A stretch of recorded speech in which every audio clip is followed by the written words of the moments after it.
Today we'll be briefly discussing the topic of how to introduce gerbils to one another. This involves not only an obvious physical introduction, but several steps that you should take before a proper introduction can commence.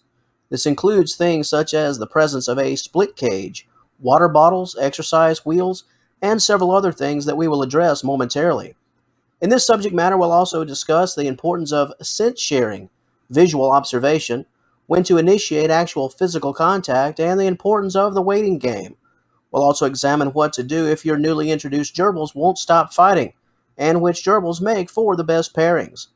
Before we kick things off in full, we'd like to take a moment to give a shout out to you, the viewer.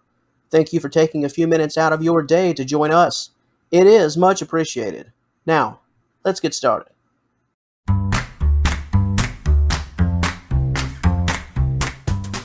If you were to take 2 or 3 gerbils and simply place them all together in a cage, the fighting could commence immediately. This is because gerbils are extremely territorial. This is why you, as an owner, must make a few preparations before gerbils can successfully be introduced. Limiting the amount of stress each gerbil has is imperative. This can be done with a few simple but critical steps.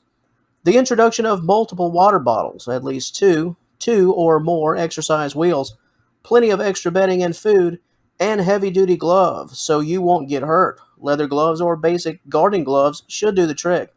From the jump, the most critical items are water bottles and bedding. That is a must from the word go. As time passes, you can slowly add more food and exercise wheels. Introductions can take a while, so there's no need for everything right out of the gate. Only the essentials. Another essential is a proper cage. So, let's break it all down.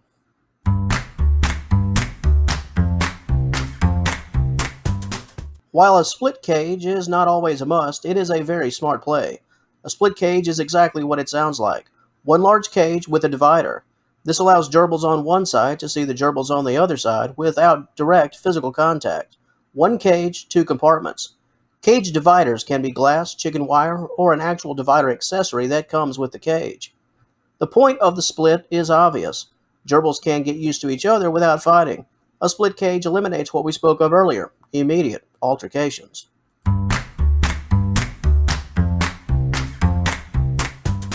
Now that you've got all of your equipment, accessories, and other necessities ready to go, it's time for some introductions. Let's explore the 5 core ways to safely and hopefully effectively introduce gerbils to one another. Step 1 involves placing your gerbils in a split cage. While we just mentioned this essential item, let's discuss the split. What should go on each side? Well, the goal is to try to mirror things if possible. Bedding, water, food, a food bowl, and a running wheel in the days to come. Make sure each gerbil or gerbils have the same things. Gerbils need to be happy in their own split side before anything else. They also need to fill each side of the cage with their own unique scent. This will help things to properly transition into the next step. And that step involves a gerbil swap over, step number 2. By taking gerbils from one side of the cage to the other, making it an equal swap, the gerbils will get used to smells that are not their own. Swap your gerbils over the course of a 14-day period, perhaps 2 or 3 times per day. Swapping before sleep time is ideal. Step number 3 involves monitoring all behavior. Make sure there are no visual signs of aggression, no coming up to the dividers in a threatening manner. Also be mindful of visual curiosity and notice for sniffing. Also pay attention to those sleeping habits. Are the gerbils sleeping right next to the divider on each side? Are they attempting to get close to each other? Gerbils love to nest, so this sleeping behavior is a positive sign.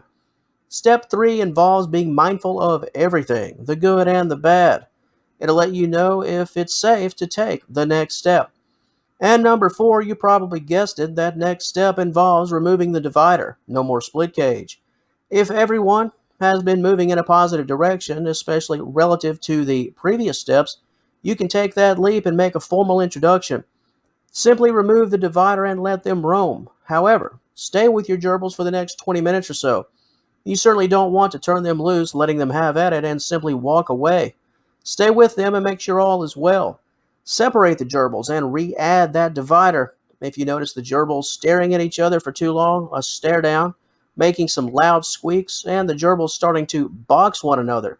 This is setting the stage for a showdown that no one wants. Before things begin to take a bad turn, separation is the key. This is where those heavy duty gloves come into play. If the gerbils are feisty, they might take things out on you. Be careful. Not only with the gerbils, but also with yourself. And finally, step number 5, wait a few weeks. If your gerbils really like each other and they formed what is known as a clan, things can look okay. However, clans can break up. This is a process known as declanning. This is where fights can break out. The first few days will typically provide you with a final verdict. Think of this as round 2. If gerbils don't fight right out of the gate once the divider is removed, they could later fight, even if they get along at first. This is why it's so important to monitor everything. The good news? The chances of declanning taking place lessens with each passing day. After a few weeks, if you've got a good group, there's a very good chance that some new friends and some new bonds have officially been established.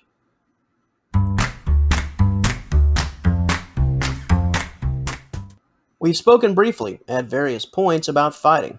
Well, what do you do if absolutely nothing is working? Your best effort is to continue trying to introduce the pair or the group. Don't give up after one false start. Continue the process that we have detailed. However, if time passes and attempts continue to fail, you might need to keep your gerbils divided or simply put them in separate cages altogether. It's okay, not all gerbils can live together and form a positive bond. While it is certainly disappointing, it's ultimately no big deal. If the relationships do fail, don't take it personal. In terms of increasing the odds of a good group or good pairing, go with a younger gerbil and an older gerbil. Two adults are difficult, as they're very protective and both will be defensive when it comes to their own space. One young and one old works well, because the young gerbil will be used to sharing its living space with its parents, and the older gerbil will not see the younger gerbil as a threat. In a perfect setting, the younger gerbil should be less than 10 weeks old. If you want to make it even easier on yourself, go with 2 males. This is easier than 2 females. And on that note, that will wrap things up for the video portion of our information, but we still have so much more to offer you as it relates to this subject. We invite you to visit us over at gerbilwelfare.com. There you will find a detailed article that covers everything from A to Z regarding the topic of introducing gerbils. In addition to everything you've heard in this video, our in-depth article will also cover subtopics, such as how to introduce male and female gerbils, how to introduce 2 female gerbils, how to introduce 2 male gerbils, the concept of introducing 3 gerbils, how to introduce gerbils without a split cage, and how to introduce gerbils outside of a cage. As you can see, there's so much more to be discussed, and we've got you covered over at the aforementioned gerbilwelfare.com. Are you watching us off-site? If so, please click the initial link in the description box below. Said link will take you to all of the information. And until our paths cross again, and I certainly hope they do, we'd like to thank you once again for joining us today. Please have a wonderful day, all the best to you and yours, and we will talk to you later.